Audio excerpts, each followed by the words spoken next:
अस्सलाम वालेकुम दोस्तों, मैं हूं मोहम्मद इमरान अली और मेरे साथ हैं साजिद नसीम भट्ट साहब। दोस्तों आज हम बात करने जा रहे हैं उन परदेसी भाइयों की जो ओवरसीज़ रहते हैं, अपने घर के हालात ठीक करने के लिए वो दूसरे मुल्कों में चले जाते हैं, अपनी ज़िंदगियां वहाँ गुजार देते हैं और जब वो वापस पाकिस्तान आते हैं, जवानी के दिनों में वो जाते हैं और बुढ़ापे में वो वापस आते हैं। और जब वो वापस आते हैं तो उनके क्या हालात होते हैं, उनके रिश्तेदार, उनकी फैमिली के लोग उनको किस तरीके से मिलते हैं, किस तरीके से डील करते हैं। दोस्तों सारी बातें करेंगे इस वीडियो के अंदर। दोस्तों एक ऐसा वाक़या आज मैंने सुना जिसको सुनने के बाद मेरी आंखों में आंसू आ गए। एक ऐसे शख्स की कहानी है जिन्होंने कहा कि आपने मेरा नाम नहीं लेना, तो आपसे मेरी दरख्वास्त है कि आप मेरी कहानी आज सुनाइए ताकि इससे बहुत से ऐसे दोस्त, बहुत से ऐसे यंगस्टर्स जो अपनी फैमिली के हालात ठीक करने के लिए मुल्क से बाहर जाना चाहते हैं, उनको आइडिया हो कि यार उसके बाद उनका हाल भी मेरे जैसा ही होगा। बस तकरीबन आधा घंटा उस बंदे ने मुझे कॉल की और सारी डिटेल उसने मुझे बताई। जब कोई बंदा आपको कहानी सुना रहा होता है ना, तो आप रिलेट कर रहे होते हैं ना उसके साथ कि यार अगर उसकी जगह मैं होता तो यार मैं मतलब मेरे कितने बुरे हालात होते। बिल्कुल ऐसा ही है। दोस्तों उस शख्स का ताल्लुक सऊदी अरब से 20 साल हो गए उनको वहां गए हुए। बकौल उनके वो जब यहाँ से गए थे तो वो बिल्कुल यंग थे, उनकी क्लीन शेव थी, बाल पूरे थे और बाल सफ़ेद भी नहीं थे और बड़ी एनर्जी थी। घर हमारा किराए पे था और बस मेरी ये थी कि बहनों की शादियां करनी है, माँ बाप के लिए कुछ करना है, तो बस जैसे तैसे करके ना वो यहाँ से सऊदी चला गया। दोस्तों उन्होंने मुझे बताया कि वहाँ जाके शुरू में जॉब नहीं मिली, कभी कोई काम किया, कभी कोई काम किया।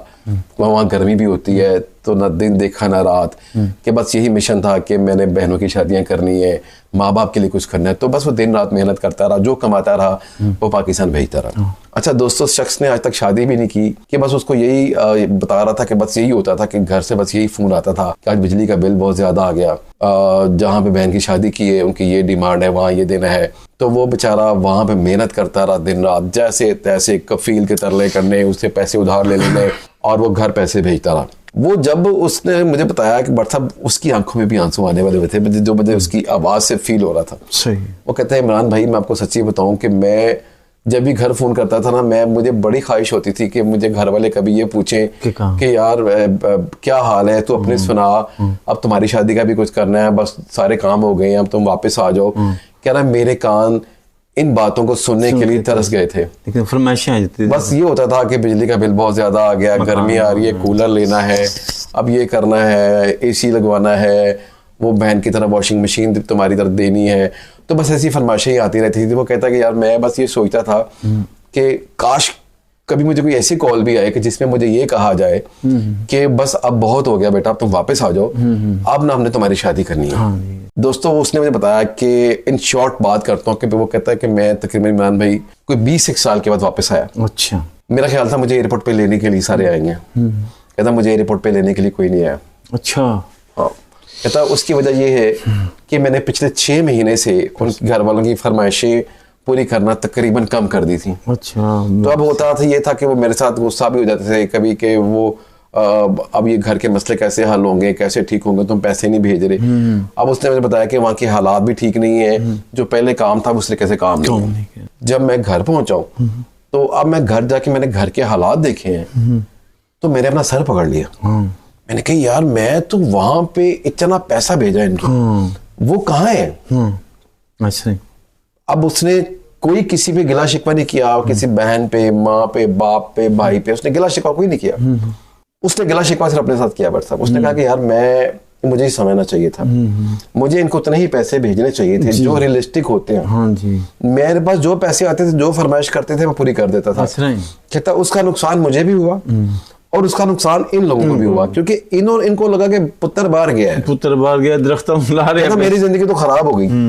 लेकिन इन लोगों ने अपना भी कुछ नहीं बनाया। तो बट साहब ये थे उस शख्स की एक छोटी सी रुदाद, मतलब कहानी तो उनकी बहुत लंबी और बहुत सी ऐसी बातें हैं जो शायद मैं इस वीडियो के अंदर दोस्तों ना कर सकूं। और जो दोस्त इस वीडियो को देख रहे हैं उनसे भी मेरी गुजारिश है कि वो भी कॉमेंट्स में लाजमी बताएं कि अगर वो बाहर किसी मुल्क में रह रहे हैं, अपने घर वालों के लिए, उनकी खुशहाली के लिए किसी दूसरे मुल्क में जाके काम कर रहे हैं, मेहनत कर रहे हैं, उनका एक्सपीरियंस कैसा है? ये तो एक शख्स की कहानी है ना, हम सबके साथ तो इस कहानी को रिलेट नहीं कर सकते। बट साहब आपकी क्या राय है? मैं भी उत्थे ना तकरीबन 4-5 साल रहा वां, ठीक है। मैं तो खैर इलैक्ट्रॉनिक इंजीनियर के सिलसिले च उत्थे गया था, लेकिन उत्थे मैं देखिया ਜਿਹੜੇ यार दोस्त सज्जन बेली ਸਾਡੇ ਕੋਲ ਮਿਲਦੇ ਸਨ, ਆਉਂਦੇ ਸਨ, ਆਂਢੀ ਗੁਆਂਢੀ ਜਿਹੜੇ ਹੁੰਦੇ ਸਨ ਨਾ, ਯਕੀਨ ਕਰੋ ਗੰਢੇ ਦੇ ਨਾਲ ਰੋਟੀ ਖਾਂਦੇ ਸਨ। ਤੇ ਫਿਰ ਕੀ ਹੁੰਦਾ ਸੀ, ਇੱਕ ਬੰਦਾ ਮੈਨੂੰ ਮਿਲਿਆ, ਉਹ ਕਹਿੰਦਾ ਜੀ ਮੇਰੀ ਮਾਂ ਤੇ ਮੈਨੂੰ ਨਾ ਨਾਲਾ ਪਾ ਕੇ ਦਿੰਦੀ ਹੁੰਦੀ ਸੀ, ਇਸਤਰੀ ਕਰਕੇ ਦਿੰਦੀ ਹੁੰਦੀ। ਇੱਥੇ ਮੈਂ ਇਸਤਰੀ ਵੀ ਆਪ ਕਰਨਾ ਪਿਆ, ਭਾਂਡੇ ਵੀ ਆਪ ਧੋਣਾ ਪਿਆ ਵਾਂ, ਕੱਪੜੇ ਵੀ ਆਪ ਧੋਣਾ ਪਿਆ। ਮੈਂ ਕਿਹਾ ਫਿਰ ਬਾਜ਼ਾਰੋਂ ਤੋਂ ਆ, ਜਦੋਂ ਕਹਿੰਦਾ ਜੀ ਬਾਜ਼ਾਰੋਂ ਤੇ 5 ਰਿਆਲ ਦੀ ਰੋਟੀ ਆਉਂਦੀ ਹੈ ਤੇ ਉਹਨੇ ਹਿਸਾਬ ਲਾਇਆ ਤੇ 500 ਕਿੰਨਾ ਪੈਸੇ ਬਣ ਜਾਂਦੇ ਨੇ। ਉਹ ਜਨਾਬ ਆਲਾ ਅਸੀਂ ਕਿਹਾ ਕਿ ਤੈਨੂੰ ਰੋਟੀ ਨਹੀਂ ਪਕਾਉਣੀ, ਬਾਜ਼ਾਰੋਂ ਖਾ ਜਾ ਕੇ, ਕਿਉਂਕਿ ਉੱਥੇ ਦੇ 8 ਬੰਦੇ ਰਹਿੰਦੇ ਨੇ, ਹਰ ਬੰਦੇ ਦੀ ਡਿਊਟੀ ਹੁੰਦੀ। ਪੀਰ ਵਾਲੇ ਦਿਨ ਭੱਟ ਸਾਹਿਬ ਨੇ ਪਕਾਉਣੀ ਹੈ, ਮੰਗਲ ਵਾਲੇ ਦਿਨ ਸ਼ਫੀਕ ਨੇ ਪਕਾਉਣੀ ਹੈ, ਤੇ ਬੁੱਧ ਵਾਲੇ ਦਿਨ ਫਲਾਣੇ ਬੰਦੇ ਨੇ ਪਕਾਉਣੀਆਂ ਸਨ ਹੁੰਦੇ। ਉਹ ਜਦੋਂ ਉਹਦੀ ਵਾਰੀਆਂ ਨਹੀਂ ਤੇ ਉਹਨੂੰ ਰੋਣ ਲੱਗ ਪੈਣਾ ਕਿ ਮੇਰੇ ਕੋਲ ਪਿਆਜ਼ ਨਹੀਂ ਕੱਟੇ ਜਾਣਾ। ਅਸੀਂ ਕਹਿੰਦੇ ਨਹੀਂ ਕੱਟੇ ਜਾਣਾ, ਬਾਜ਼ਾਰੋਂ ਲਿਆ। 2 ਦਿਨ ਬਾਜ਼ਾਰੋਂ ਲਿਆ ਕੇ ਕਹਿੰਦਾ ਪਾਇਆ ਨਾ ਮਾਫ ਕਰ ਦਿਓ, ਮੈਂ ਰੋਟੀ ਆਪ ਹੀ ਪਕਾਵਾਂਗਾ। ਯਾਨੀ ਕਿ ਇਸ ਮਾलिक को अपने पैसे भी टूटे पाटे कपड़े पा के ना जाना काम तो जाना आना, ये सारे पैसे जनाब घर भेजते हैं।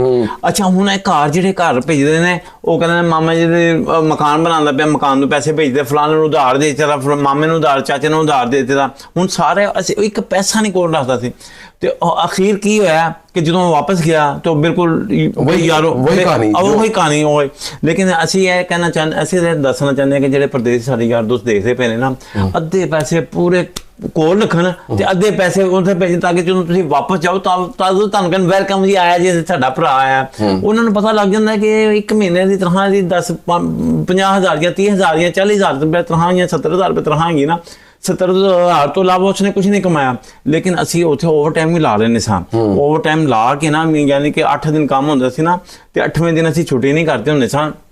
जुम्मा हफ्ता उत्थे छुट्टी हुंदी, जुम्मा रात ते जुम्मा उत्थे छुट्टी हुंदी सी, असीं जुम्मा भी ला लईदी सी ते हफ्ता भी ला अपना जुमेरात भी ला लईदी सी, ताकि वो पैसे ना की हुंदा सी, वो अपना खर्चा जिहड़ा एक्स्ट्रा हुंदा, किसी जुत्ती खरीद लीती या कोई सोने की चैन खरीद लीती या मुंदरी खरीद ली, वो उन्हां दे नाल बाकी सारे पैसे असीं उत्थे भेज देना।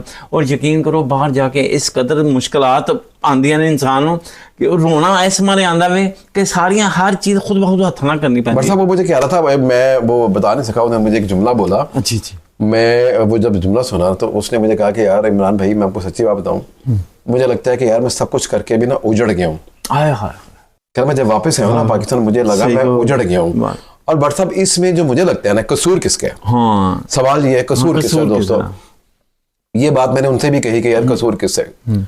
बट साहब इसमें कसूर एक तो घर वालों का है, सबसे पहली बात, कि जो ये गलत ख्वाब देख लेते हैं कि जो हमारा बच्चा है, हमारा बेटा है, बाहर गया है, पैसे कमा रहा है, शायद उनको लगता है कि बहुत आसान है वहां पे दरख्तों से पैसे उतारना, ठीक है, कि वो शायद वहां पे आसान है बहुत पैसे कमाने, तो इसको जितनी फरमाइशें हैं वो भेजते जाओ, ये सारी पूरी होती जाएगी। जो बच्चा, जो बेटा वहां गया होता है ना, घर वालों का एहसास करके उनकी जिंदगी में आसानी फराहम करने के लिए, उसके अंदर दर्द ज्यादा पैदा हो जाता है, क्योंकि वहां पे अकेला होता है, उसको वहां माँ भी याद आ रही होती है, बाप भी याद आ रहा होता है, बहन भी याद आ रही होती है, दोस्त भी याद आ रहे होते हैं।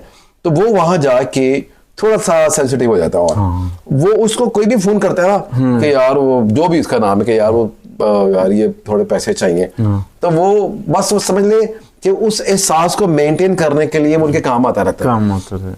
बट वसूलन तो होना ये चाहिए, जो मतलब मेरी राय। अब दोस्त जो इस वीडियो को देख रहे हैं, जो परदेसी भाई इस वीडियो को देख रहे हैं और जिनके बच्चे मुल्क से बाहर गए हुए हैं, अगर वो भी इस वीडियो को देख रहे हैं, मेरी इसमें राय ये है कि जो बच्चा तो बाहर गया हुआ है, सबसे पहले उसको वहां जाके रियलिस्टिकली उतने ही पैसे पाकिस्तान भेजने चाहिए जितने पाकिस्तान में रहते हुए वो खर्च करता है।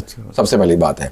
सपोज ये नहीं है कि अगर आपके घर, अगर आप पाकिस्तान में रह रहे हैं, पाकिस्तान में कमाई कर रहे हैं और आपके घर का खर्चा महीने का सपोज लाख रुपए है और एक बच्चा आपका बाहर चला गया है, तो वो उसकी बेस के ऊपर अपने घर का खर्चा 3 लाख कर दिया है, तो ये गलत बात है। इससे होगा क्या, उस बेचारे का भी नुकसान होगा, उसका भी माँ बाप, बहन भाइयों, दोस्तों से दूर रहने का उसका भी कोई फायदा नहीं होना और आपको भी उसका कोई फायदा नहीं होना। तो दोस्तों मेरी राय तो ये है, बाकी आपकी क्या राय है आप कमेंट्स बॉक्स में लाजमी बताइएगा। और दोस्तों अगर आप इस टॉपिक के साथ रिलेट कर रहे हैं, आपके पास क्योंकि ऐसा वाकया है या आपके साथ जिंदगी में ऐसा कुछ हुआ है, तो आपसे मेरी गुजारिश है कि कमेंट्स बॉक्स में या इनबॉक्स में अपनी कहानी लाजमी शेयर करें। हम आपसे प्रॉमिस करते हैं कि हम उस कहानी को अपने चैनल के थ्रू लाजमी पब्लिश करेंगे। दोस्तों वीडियो अच्छा लगा हो तो लाइक कीजिएगा, सब्सक्राइब कीजिएगा और कमेंट्स बॉक्स में अपनी राय का इजहार करना ना भूलिएगा। दोस्तों अपना बहुत सारा ख्याल रखिएगा और हमें दुआओं में याद रखिएगा। अस्सलाम वालेकुम। यकीन करेंगे मेरे को हुन गल नहीं हो रही, वो चीज़ एनर्जेटिक खत्म हो गई है। और यार दोस्त सज्जन बेली ਜਿਹੜੀ ਵੀ ਮੇਰੇ ਦੇਖਦੇ ਪਏ परदेस ही अल्लाह ताला परदेसियां ਦੀ खैर होवे, जिथे भी रहन जिथे पैर उते खैर परदेसियां दा। ते मेरी फिल्म देख रहे हैं उन्होंने पसंद करन, लाइक करन, तो इंशाल्लाह ताला फिर एक नए मौजू तो मिलेंगे। मिलते हैं थोड़ी सी ब्रेक के बाद।